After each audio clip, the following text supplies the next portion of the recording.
The rivalry is back on. Well, there's not much to say about this game.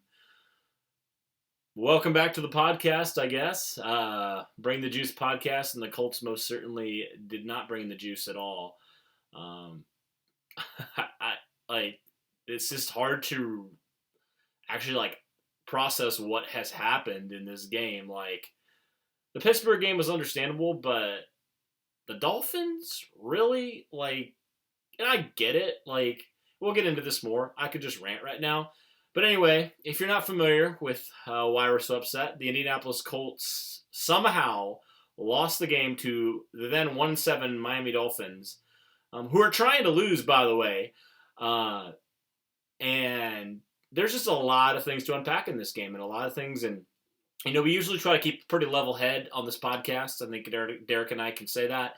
But, for this podcast, there's just stuff that makes absolutely no sense. It definitely seems like there's some things that the Colts have said and leadership has said that have not happened as far as accountability is concerned, and as far as just, there's just, I feel like management has been, and just the coaching staff has just not been smart this week. And it's frustrating as a fan. And then, just even looking at it objectively, it's frustrating because it's just man, you want to like this team and you want to like these coaching staff and this organization, but when they have games like this, it's just what are you guys doing? And there's no accountability, and it's frustrating. So anyway, I'm going to stop. I'll probably rant a little bit later. But anyway, the Colts somehow lost to the Dolphins 16-12 behind Brian Hoyer's 3 interceptions against the ever-so-mighty Miami defense. Derek, there's not much to say here, man. There's not much to say on one hand, and on the other hand, there's a lot to say. So what were your overall thoughts, not shots, of this game, even though you could have taken some shots at this game? It was absolutely awful. And I know, Derek, we were both at this game, and we got a picture together, which was really cool. But that was about the highlight of the game, as the Colts just dropped a rotten egg. What are your thoughts on this loss to the Dolphins? You're right. That pretty much was the highlight of the day, getting that picture together, meeting each other for the first time. That was fun. But you're right. It could have taken shot after this game. If I would have, had I not had to drive all the way back to Kentucky from Indianapolis. But I am gonna try to remain on the positive side today. I'm gonna try, because I could go on for a long, long, long time about this. I could. But I feel like we as Colts fans have had our ranting. We've kind of had a few days to understand what's going on. I kind of want to give some objectives here to what I thought is the reason we lost. And I think most people will agree with me when I say this. Obviously, the main problem in this game was Brian Hoyer. It's the biggest one. I know it's 3 interceptions, but honestly, I'm not counting the one where Eric Ebron dropped. I'm counting that completely on Eric Ebron. That shouldn't be an interception. That should be a fumble, if anything. So there's that. I've always been an adamant guy on, quarterbacks should not get interceptions added to their total when the receiver drops it. Let alone, I still thought that should have been a touchdown, but again, what do I know? Anyway, we're going to get into Eric Ebron here in a little bit, but I'm trying to understand why Brian Hoyer was so bad in this game, right? I'm trying to understand it, but I can't quite wrap my head around it. Last week, came in on the fly. Didn't even have any preparation whatsoever. Comes in and then immediately gets 3 touchdowns against a really good Pittsburgh defense. Listen, say all you want about the Pittsburgh Steelers, everybody. I don't care. Pittsburgh has won 5 of their last 6. And they came with an overtime win of the Baltimore Ravens, who are right now the hottest team in the NFL right now. So the Steelers have been really good these last 6 weeks. They've been really good, and we still made it within close of them. And Brian Hoyer did phenomenal. He had one bad play, which definitely he deserves a lot of blame for on that. But to go into your home stadium and to throw... I was watching this game, okay, folks? We were both here. We were both texting each other during this game, and we're like, what are we watching? What is this? Why can't Brian Hoyer throw the football to some people? Man, the one interception he threw where it completely sailed, I believe it was over Pascal's head. Pascal wasn't even looking, and he just threw it over his head and had, the safety was obviously reading it the whole way and made an easy one, which went to them, ended up having the ball at the 11-yard line to start that drive. And then you had the other interception where you had Jack Doyle running on the flat, easy 5, 6, 7-yard catch, easily. And if he broke it, he could have gotten even more. That was easy, but he missed him. He didn't throw it to him. He decided to throw it to Pascal again, threw it behind him, and it got picked. Hoyer was atrocious.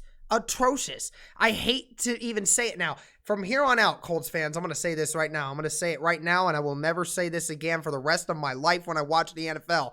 There is no such thing as an easy game. Never again will I ever say it ever again as a NFL fan, as a Colts fan, nothing.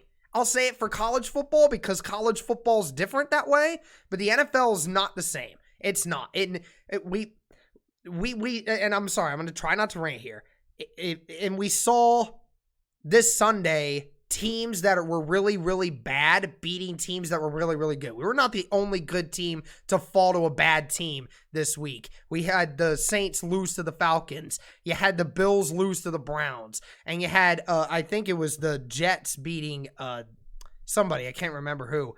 But there was a bunch of teams that fell this week. And Brian Hoyer is the biggest reason why the Colts lost this game. And I got two more reasons why the Colts lost this game, and then I'll throw what you want to say in, Cody, before I start getting into more positives. Then we have Adam Vinatieri. Look, I know some people are saying, oh, no, this was not Vinny's fault. No, this was not Vinny's fault. Yes, it was, folks. A lot of it was his fault. I'd say 30% of this game was his fault. Easily. Because guess what, folks? If he makes that extra point to put us at 13, right? We're up 13-10 at that point, right? So instead of having to go for a touchdown at the end of the game with clock running down and to win it all, we could have kicked a field goal because we were inside the 15-yard line on the last play of the game. We could have easily gotten a field goal to tie the game and possibly had gone even further. And to be completely honest, I was comfortable with our defense taking a stand because our defense practically did pretty well on Sunday afternoon.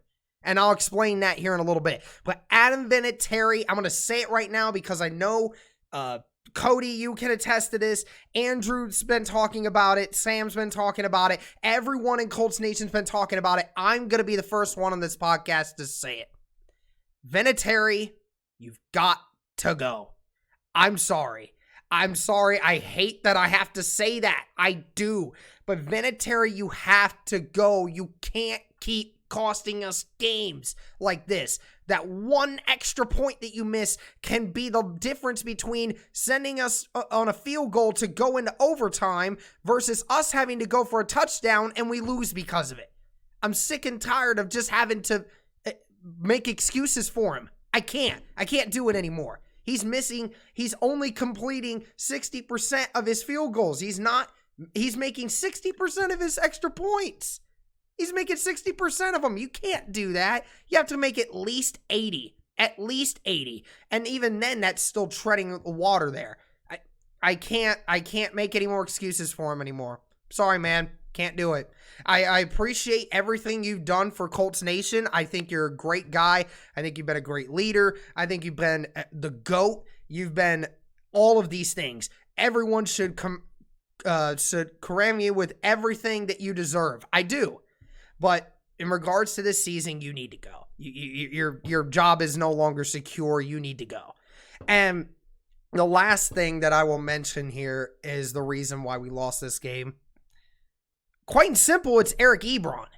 I'm sorry, but didn't somebody just ask our head coach to get me more involved in the offense, right?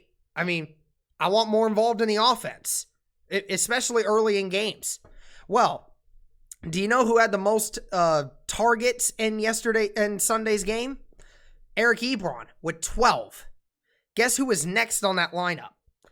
The second and third were tied with 7 targets and was Nyheim Hines and it was Zach Pascal.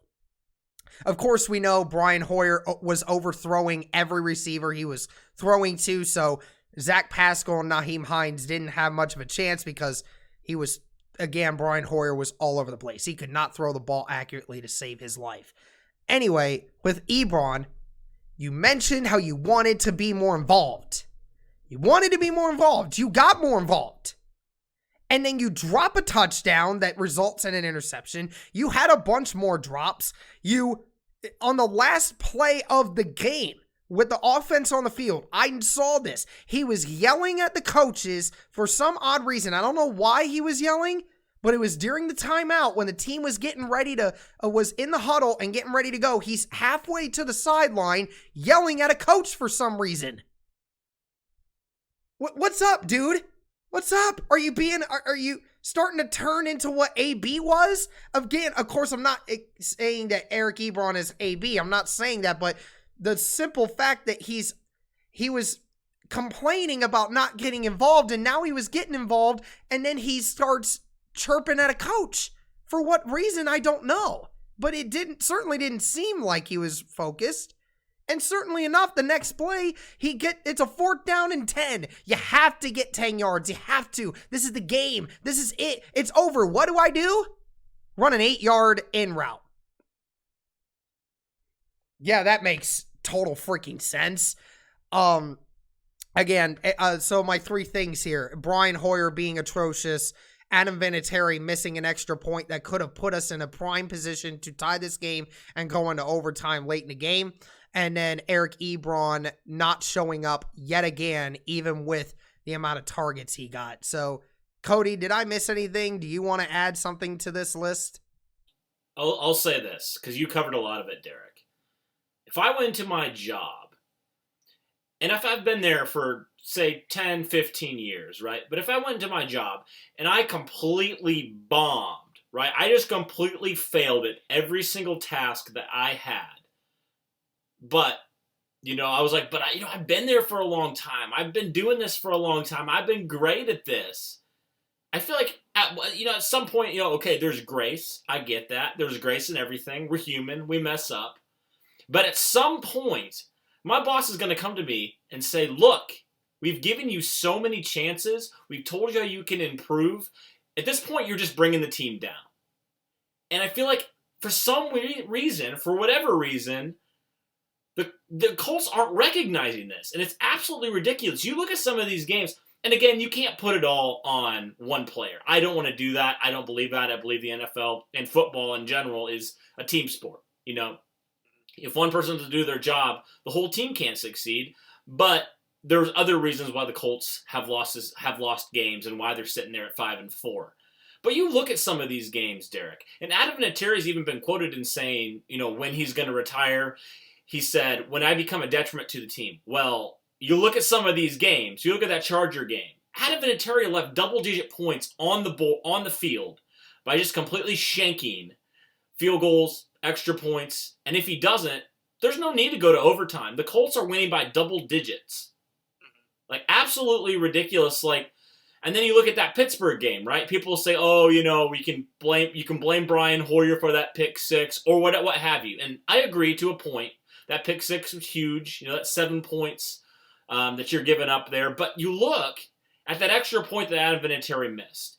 And if he makes that extra point, if he just does the simple things, right? I'm not even going to talk about the game-winning field goal they completely shanked. Like, that's irrelevant at this point. If he makes his extra point, the Colts later on, they went for 2 because he missed that extra point, and they failed.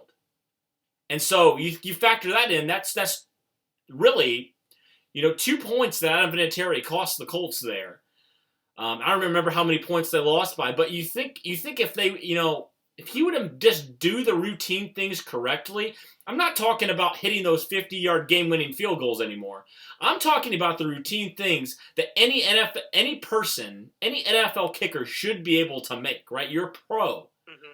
You should be able to make this. And if he can't even make the simple ones, man, I'm sorry, Adam Vinatieri. Like Derek said, we love you and we love what you've done for this team. I mean, heck, he practically won you a Super Bowl in that Ravens game back in 2006 when he made those 5 field goals. And really, and to credit him, he's won the Colts so many games with his clutch kicks over the years. Yeah. But at some point, something's got to give. He can't just keep going off of a guy's prowess. Going back to my analogy, I can't just say, oh, yeah, I know I'm not doing a very good job right now. I know I'm bombing right now, but look at what I've been doing, right? Look at what I've been doing over the years. Look at all the time and energy I poured in. I feel like it would be fair if my boss said, okay, but you're bringing the team down now. And I feel like I would have to have the recognition at some point, okay, that means something, right? I need to either get my crap together, and if I worked and just simply couldn't perform my job anymore, I got to move on. They got to move on. It's got to be it's got to be for the best of the team and not on past accomplishments. And it's weird to me because Adam Vinatieri is the ultimate competitor. And he's just been awful this year, to put it simply. When you're holding your breath that your kicker will make extra points, you have a kicking problem. And it's been so foreign to Colts fans because Adam Vinatieri, I'm 23 years old. I mean, when my first game I remember watching of the Colts was that AFC Championship game. Adam Vinatieri has been the Colts kicker every single year I have watched the Colts and known what's going on.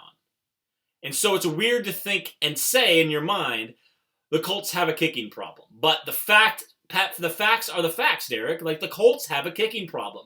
Adam Vinatieri can't even hit an extra point at this point. It's absolutely ridiculous. And I'm going to call out Frank Reich and company because they can't just do that. It's selfish to do this, actually. It's selfish to say, well, we're perfectly comfortable with Adam. There's no problems. Well, there obviously are problems at this point. And you can blame the laces, you can blame whatever else, but the facts are the facts. Adam Vinatieri has cost the Colts at least 3 games this season.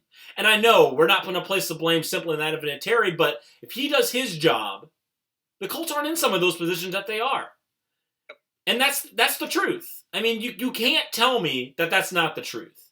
You can blame the holding, you can blame the snapping, you can blame the quarterback, but you also can blame Adam Vinatieri. The fact is he has been terrible. The Colts definitely need to look for a replacement. I know they tried out some kickers today, as they should.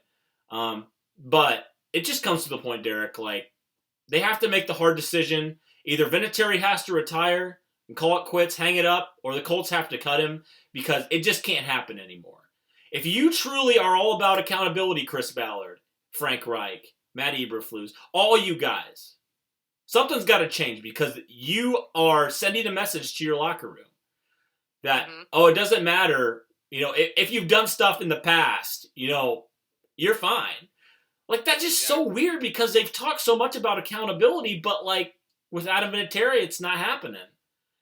And unless something changes, man, this is absolutely ridiculous. And Colts fans have a right to be upset because it's not fair to anybody. It's not fair to the fans. It's not fair to the team. Because this Colts team has been competitive in every single game. They've won and lost by single digits in every single game. Right.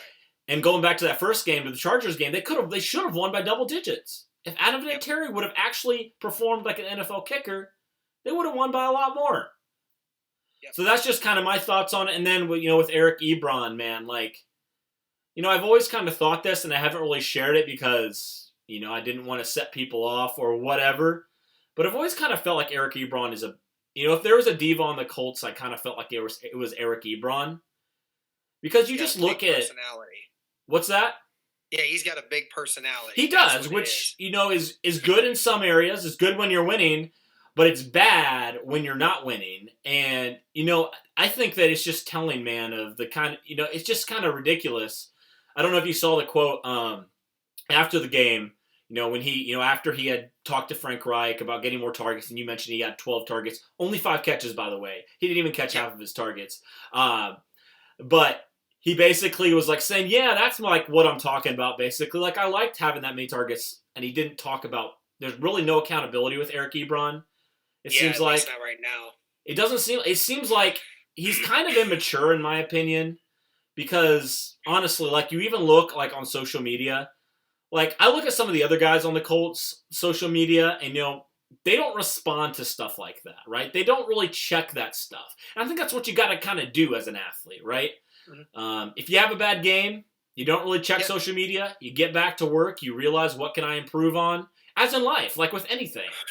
And for whatever reason, Eric Ebron takes it personally to respond and react to a lot of those hate comments from Lions fans and different stuff like that. And then he just kind of blocks the people that he doesn't like.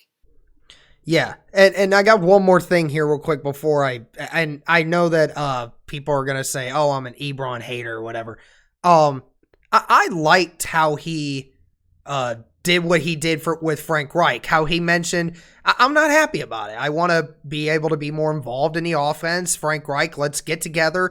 Let's see if we can work something out. I thought it was professional. I thought it was a good thing to do. I mean, obviously you want to talk to your head coach instead of just going to the media about it. So he did the right thing. He went to Frank and said, hey man, I'm just not happy with my role right now. Is there something we can do to mix this up? And I mean, if you're going to do that, at least call yourself out when you mess up.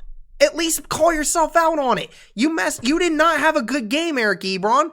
You didn't. Don't sit there and say you did. Don't clap at the fact that you got what you wished for but didn't take advantage of it. You got to take your own accountability, bro. Your coach can't just say it. You have to say it. You have to say it to the Colts Nation because that is what matters. You play for us, and that's ultimately what it is, and you have to start taking accountability for that. And right now, this whole season, I don't know if Eric Ebron's really done that. Yeah, I agree with you, Derek. If you're going to talk a big game, if you're going to go to the coach about that, man, you got to be accountable. Accountability is huge. But with that, we can now move to, thankfully, there were some positives from this game. And a lot of the positives, Derek, were on the defensive side. I thought the defense played really well again. Who were some players that stuck out to you? Or what were some things you liked that the Colts did on defense? Yeah, I mean, there were a couple of actually decent things that you could point to on the defensive side. Who would have thought that, through the first couple weeks of the season, the defense was kind of one of the things we were questioning, and now all of a sudden it is the defense that is starting to pick things up. I think the only bad thing you can really say about what the Colts defense did in Sunday's game was their third down defense. Third down defense was not very good. Dolphins were able to extend a lot of drives because the Colts weren't able to finish tackles in the backfield and a couple of other things. So that is one thing that you can critique with the defense. But overall, I know people want to say, oh, they gave up 16 points. That's not true at all. In actual reality, the defense really only gave up like 3 points, to be completely honest with you, because Brian Hoyer put them in those positions two times in the first half. The Dolphins were able to score 10 points, one off a touchdown, off of the Dolphins being at the 11-yard line to start the drive. And the other time with the interception that was thrown that eventually put them at the 40-yard line. So they were able to get a field goal there. So there's 10 points in the first half alone that the defense was unable to keep off the board because, our offense was putting them in that situation. And then obviously another turnover earlier in the game that, or later in the game that put them late in the game that put them there to score that. So, this defense honestly really only gave up like 3 points if you look at it from where a lot of the times they were starting off their drives. And we got to mention Darius Leonard. I mean, dude had a dozen tackles. I think it was 14 to be exact. Had a couple tackles for a loss, had a sack in there. Obviously had the interception that was bullcrap that the ref called a stopping forward momentum, because that was easily a touchdown if they didn't. So Darius Leonard had himself another great game. He looked back to being like the maniac. He was all over the field in that game, so it was really good to see him do that. Definitely could mention Justin Houston having another good game. He seemed like every other play he was getting pressure on Fitzpatrick, whether he was making the sack or not, still was making it look good. The defensive line itself wasn't terrible in pass coverage or pass rushing, to be honest. I thought they made a lot of plays where they were able to get a hold of Fitzpatrick while he was throwing, which obviously resulted in a lot of throws not making it to its intended target. So overall, I thought the pass rush was actually pretty good for the defensive line.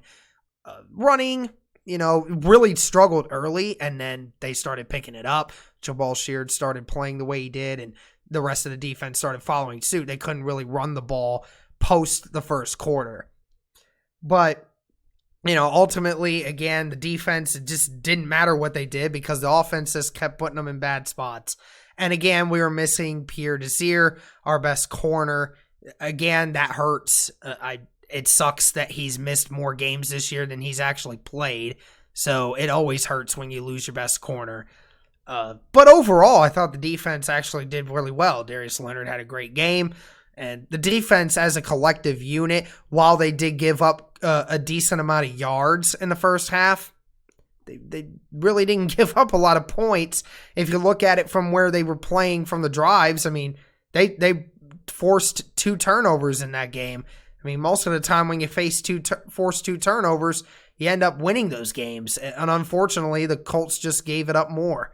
And in that second half, I mean, they only gave up the 6 points, one being the fact that they started the drive at the 40-yard line. So, of course, being put in a bad position again. But overall, the defense in the second half was really good. They shut them down. They really did. They shut them down really well in that half. So, overall, I thought it was great. The defense did a really good job. It's really the only positive that you can mention from this side of the field. So, kudos to the defense for getting back on track, finding another good game. And good job to Darius Leonard, the maniac, and Justin Houston, and Kahari Willis playing a pretty good game as well. So that's pretty much the only positive I could say from this game. Yeah, I thought overall, man, on defense, they all played pretty sound, I would say. You already mentioned, I feel like the Colts have a lot of younger players who are playing really well in this defense. It's weird to think that, mostly the players who are messing up are right now, at least right now, are the veterans, which is kind of interesting. Not all the veterans, because we know Justin Houston, Jabal Sheard are both really good players. But you look at, Brian Hoyer, Eric Ebron, and what have you. There's a lot of players that you can point to, but really those players, those young players, those 1, 1st, 2nd, 3rd year players, overall, man, are playing pretty well. The Colts have a good young core of players. You mentioned Darius Leonard with 13 tackles, 2 tackles for loss, 1 sack, 1 interception, a forced fumble, 2 passes defended, all over the field all day. I don't know if you caught it, Derek, but it was actually interesting. So when Darius Leonard got that sack, and on a couple other plays, so Dwight Freeney obviously got inducted into the Ring of Honor, and he kind of did the Dwight Freeney kind of pounded on the chest and then the salute. And I thought that was kind of a cool nod to Freeney, and he addressed it after the game and just was giving credit to what a great player Dwight Freeney was for so long. But it was really certainly good to see Darius Leonard get back to that all-pro form that we saw last year in his rookie season. Because I wouldn't say it's been a bad year for Darius Leonard, but from Darius Leonard's standards, it's been a bad year. He really hasn't been that effective. He's been banged up. He's made a few plays still, but certainly not to the degree he did his rookie year. And you mentioned Kahari Willis, who I think has just been a revelation back there at strong safety. He's played really well. He was second on the teams with 8 tackles. He's just really been a solid player for them all around. Justin Houston, you mentioned, had another sack. I believe he has 7 on the year now. So that's the most Colt the Colt defender has had in a couple of years. So Justin Houston certainly was worth every penny there. And, I think I just want to point. I tweeted this out earlier. I want to pull it up real fast.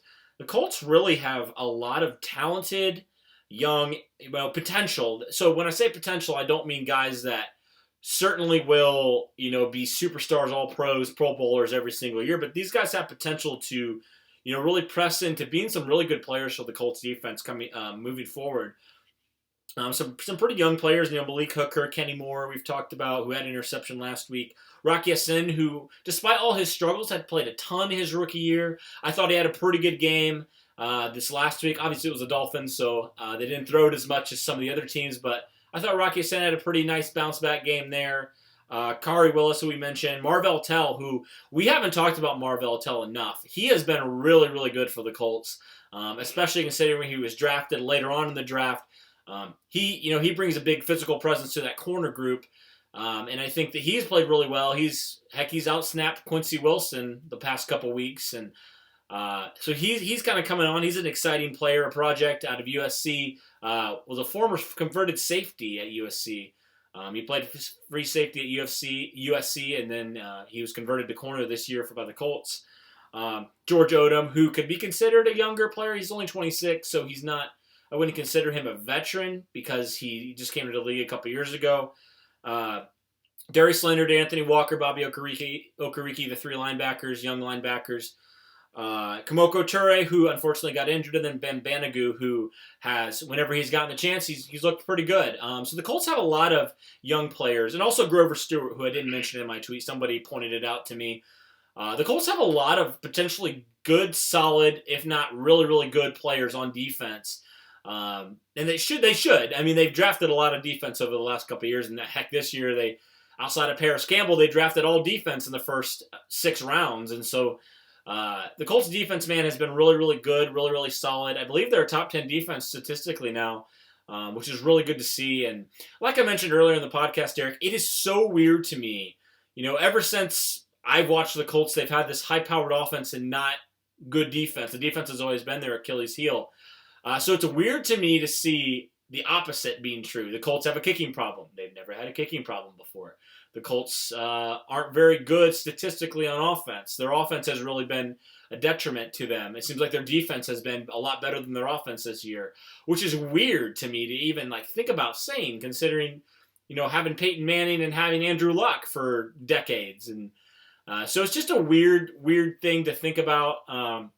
But certainly, Derek, it's something that we haven't seen with the Colts in previous years. They have a pretty good defense. And so a lot of young players that obviously there's still room for improvement like every week. But it's certainly encouraging if you're a Colts fan to look at this defense and say, man, the Colts have a pretty good defense. They set themselves up pretty well for the future, Derek. So, yeah, with that, the Colts right now sitting there at 5-4. They still have a winning record. They host Jacksonville this next week. They have a chance to get back. Hopefully, Jacoby Brissett can get back to playing. I know he was kind of like a last-minute decision to sit him out and bring up Chad Kelly from the practice squad. So it'll certainly be interesting to see, if Jacoby Brissett can come back and this Colts offense start to get into a rhythm more. And they're without their top 3 receivers, T.Y. Hilton, Devin Funchess, who I believe he's going to start practicing this week. And then obviously Paris Campbell, who fractured his hand and is looking to be back at sometime in December. And so the Colts are going to kind of have to work with some scraps at receiver. It's just going to be interesting, man, to see how this Colts offense, if they evolve, and if they don't, man, what the Colts are going to do next year in free agency and their approach to the offseason, because certainly weren't expecting this out of the Colts offense this year. But it's kind of to be expected now with Andrew Luck obviously retiring, which we've talked about before. I don't want to bring that up if I don't have to, but yeah, man, overall it was a really disappointing game. I feel like we've ranted and said the things we need to say, but we'll probably be back with a preview of the Jacksonville game either Friday or Saturday. We'll release that, kind of decide when we're going to record for that. So, Derek, do you have any last thoughts before we wrap this podcast up? Just like what you mentioned, defense being really, really young. Just understand that, folks. Defense is really, really young. Just give it a few more years and this defense is going to look really good. And I had a couple fights with people on Twitter about this. Everybody stop with the wide receiver nonsense, okay? We have 3 people injured, okay? It's going to be really tough these next couple weeks until we start getting everybody back. Hopefully, once we get these guys back, we can keep them back. But ultimately, that's pretty much all I got for that one. All right, and with that, that's all we have for this podcast. Probably a little bit of a shorter podcast than normal, but we'll come out, and just because we're disappointed in the Colts doesn't mean we're going to stop covering them. So we'll come out with that preview for the Jacksonville game, like I mentioned, coming up here in a couple days. Hopefully the Colts can get back on track. This certainly was a step back, and hopefully some evaluation for some players that we mentioned and some coaches that we mentioned, and hopefully the Colts can come back and they can win against their AFC South rivals. So that's all we got for this podcast. Appreciate you guys as always, and go Colts.